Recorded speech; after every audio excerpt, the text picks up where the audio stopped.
हमारी अंदर की दुनिया एक फैसिनेटिंग और कॉम्प्लेक्स यूनिवर्स है। एक मेज है जहां रोशनी वाले रास्ते भी हैं और अंधेरे कोने भी। कभी कभी हम खुद को ऐसी अनजान राहों पर पाते हैं जहां हमें ऐसे इमोशंस महसूस होते हैं जो हमें कंफ्यूज और परेशान कर देते हैं।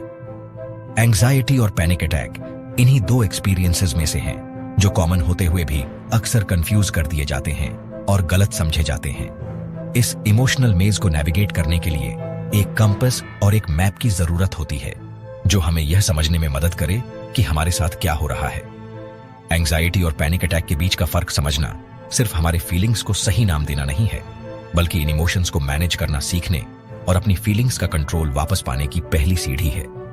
इमेजिन करो कि आप एक बड़ा इवेंट प्लान कर रहे हो।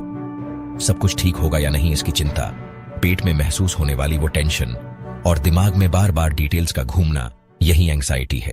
एंग्जाइटी बेसिकली हमारे बॉडी और माइंड का परसीव्ड थ्रेट, चाहे वो रियल हो या इमेजिन्ड, के लिए नेचुरल रिएक्शन है।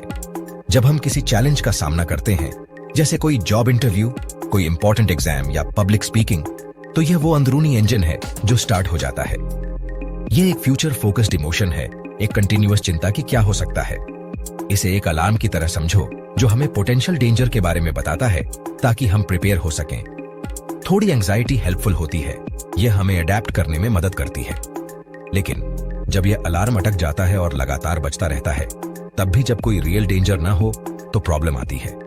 एंग्जाइटी अटैक या एंग्जाइटी डिसऑर्डर पैनिक अटैक से अलग अक्सर धीरे धीरे बढ़ता है। यह अचानक से नहीं आता। इमेजिन करो कि आप हफ्तों से पैसों की चिंता कर रहे हो। एंग्जाइटी दिन ब दिन बढ़ती जाती है। आपको नींद नहीं आती, आप रेस्टलेस महसूस करते हो और काम पर कंसंट्रेट करना मुश्किल हो जाता है। धीरे धीरे बढ़ने वाली एंग्जाइटी के ऑपोजिट पैनिक अटैक एक एक्सप्लोजन की तरह होता है। यह इंटेंस ओवरवेलमिंग फियर की एक वेव होती है जो अचानक बिना किसी क्लियर रीजन के आती है। यह कुछ ही मिनट्स में अपने पीक पर पहुंच जाता है, अक्सर 10 मिनट से भी कम समय में।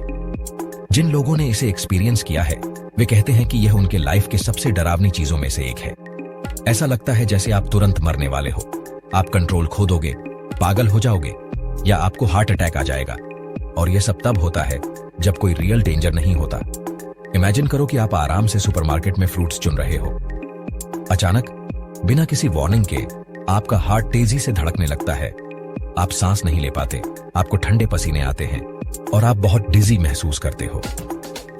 यही पैनिक अटैक है, फिजिकल सेंसेशंस का अचानक बर्स्ट और उसके साथ एक बहुत बड़ा भयानक डर। एंग्जाइटी व्हाट इफ के बारे में है, जबकि panic it's happening right now के बारे में है। फिजिकल सेंसेशंस डर पैदा करती हैं और डर फिजिकल सेंसेशंस को और खराब कर देता है। यह आपके बॉडी और माइंड में एक परफेक्ट स्टॉर्म है और जब यह खत्म होता है तो आप एग्जॉस्टेड और स्केयर्ड महसूस करते हो। एंग्जाइटी और पैनिक अटैक दोनों ही हमारे बॉडी में मैनिफेस्ट होते हैं, लेकिन उनका तरीका और इंटेंसिटी अलग अलग होती है।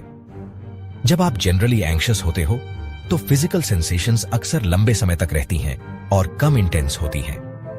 आप महसूस कर सकते हो कि आपकी मसल्स हमेशा टेंस रहती हैं, जैसे आप किसी भी चीज के लिए तैयार हो।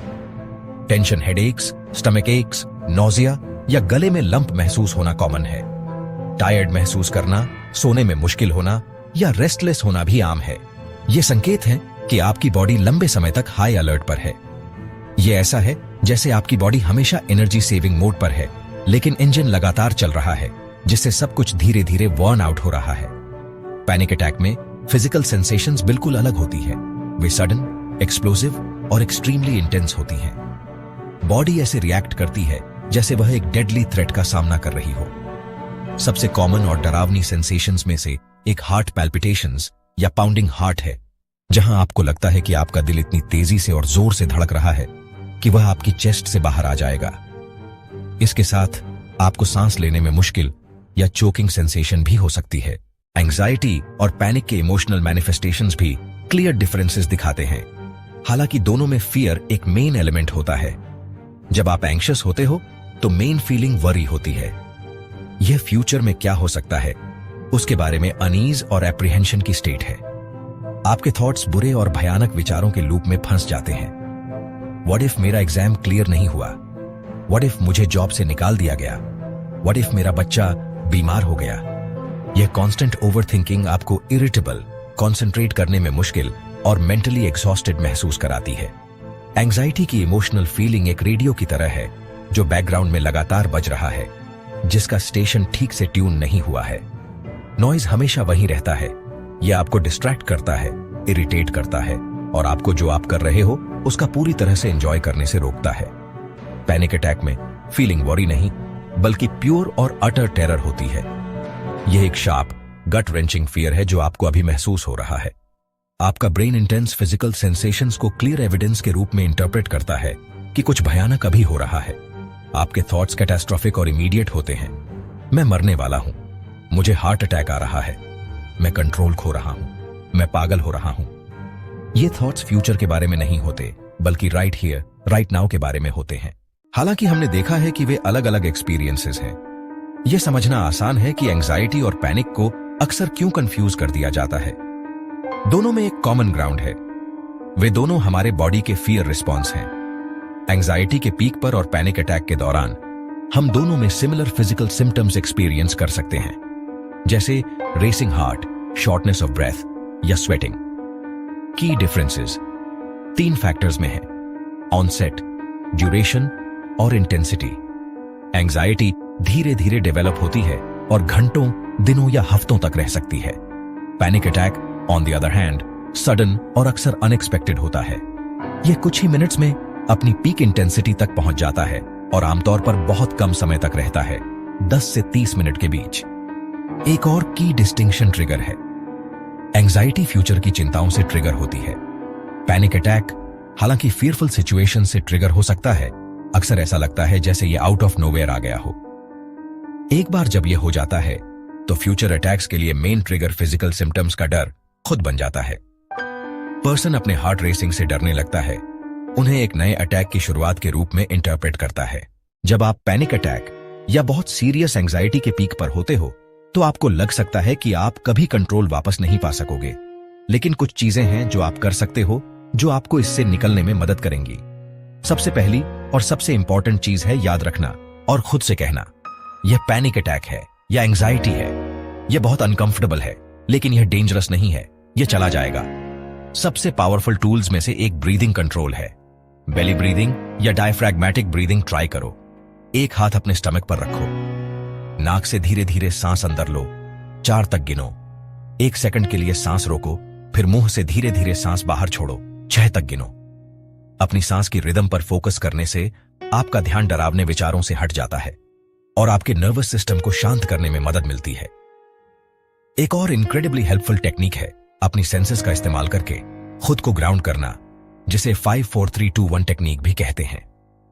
अपने आसपास देखो और 5 चीजें बताओ जो आप देख सकते हो, 4 चीजें जो आप फील या टच कर सकते हो, 3 चीजें जो आप सुन सकते हो, 2 चीजें जो आप स्मेल कर सकते हो और 1 चीज जो आप टेस्ट कर सकते हो।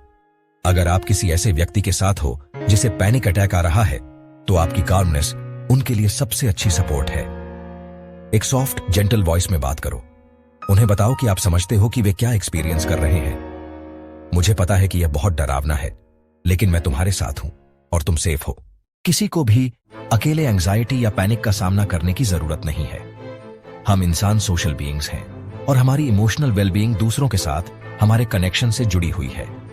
एक स्ट्रॉन्ग सपोर्ट सिस्टम का होना, जिसमें समझने वाले फैमिली और फ्रेंड्स शामिल हों, हीलिंग प्रोसेस का सबसे इंपॉर्टेंट पार्ट है। जो आप एक्सपीरियंस कर रहे हो उसके बारे में बात करना और सुना जाना वास्तव में बोझ को हल्का कर सकता है। लेकिन यह याद रखना बहुत इंपॉर्टेंट है कि दोस्तों और फैमिली की मदद इनवैल्यूएबल होती है, लेकिन यह प्रोफेशनल हेल्प की जगह नहीं ले सकती। साइकोलॉजिस्ट या साइकाइट्रिस्ट एक्सपर्ट्स होते हैं जो आपको क्लियर डायग्नोसिस और साइंस बेस्ड ट्रीटमेंट प्लान दे सकते हैं। कॉग्निटिव बिहेवियरल थेरेपी जैसी थेरेपीज बहुत इफेक्टिव साबित हुई हैं। प्रोफेशनल्स आपको सिखाएंगे कि नेगेटिव थॉट पैटर्न्स को कैसे पहचानें और बदलें और आपको अपना टूल किट बनाने में मदद करेंगे। प्रोफेशनल हेल्प लेना वीकनेस का साइन नहीं है, बल्कि इसके ऑपोजिट, यह स्ट्रेंथ और सेल्फ लव का एक इंपॉर्टेंट एक्ट है। इसका मतलब है कि आप जानते हो कि आप बेहतर महसूस करने के लायक हो और आप इसे हासिल करने के लिए सब कुछ करने को तैयार हो। जब आप प्रोफेशनल हेल्प को अपने पर्सनल नेटवर्क के सपोर्ट के साथ कंबाइन करते हो तो यह आपके लिए हीलिंग और ग्रोथ का ऑप्टिमल एनवायरनमेंट बनाता है। अगर आप यह वीडियो इसलिए देख रहे हो क्योंकि एंजाइटी या पैनिक आपकी लाइफ का हिस्सा है, तो मैं आपको एक बहुत इंपॉर्टेंट बात बताना चाहता हूं। होप है जो आप अभी महसूस करते हो वह आपकी इटर्नल रियलिटी नहीं होनी चाहिए। ये अटैक्स चाहे कितने भी डरावने और ओवरवेलमिंग हों, ट्रीटेबल हैं। आप जितना सोचते हो उससे कहीं ज्यादा स्ट्रांग हो और आपके अंदर शांति की ओर बढ़ने की कैपेसिटी है। यह रास्ता हमेशा सीधा नहीं होगा। इसमें मोड़ होंगे, यूपीएस और डाउन्स होंगे, अच्छे दिन होंगे और इतने अच्छे दिन नहीं भी होंगे। लेकिन आपका हर कदम चाहे कितना भी छोटा हो, प्रोग्रेस है। पहला कदम अंडरस्टैंडिंग है और आपने इसे सीख कर उठाया है।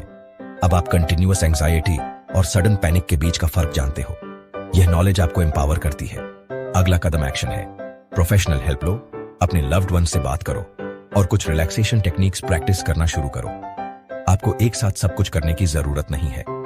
आज एक छोटा सा एक्शन चुनो। इस प्रोसेस में खुद के प्रति काइंड रहना याद रखो। सेल्फ कंपैशन एक पावरफुल टूल है। खुद के साथ वैसे ही बिहेव करो जैसे आप एक अच्छे दोस्त के साथ करते जो सेम चीज से गुजर रहा हो, उतनी ही काइंडनेस और पेशेंस के साथ। फ्यूचर शांति, खुशी और आजादी से भरा हो सकता है। इमेजिन करो एक ऐसी लाइफ जहां डर आपके डिसीजंस को कंट्रोल नहीं करता। एक ऐसी लाइफ जहां आप प्लेन में ट्रैवल कर सकते हो, कॉन्सर्ट्स में जा सकते हो या बस एक शांत आफ्टरनून एंजॉय कर सकते हो बिना उस लर्किंग शैडो के। ऐसी लाइफ पॉसिबल है और आपकी पहुंच में है।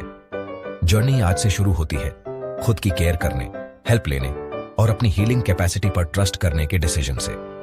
आप खराब नहीं हो, आप बस एक स्टॉर्म से गुजर रहे हो और सभी स्टॉर्म्स की तरह यह भी गुजर जाएगा और उसके बाद सूरज और ज्यादा चमक से चमकेगा।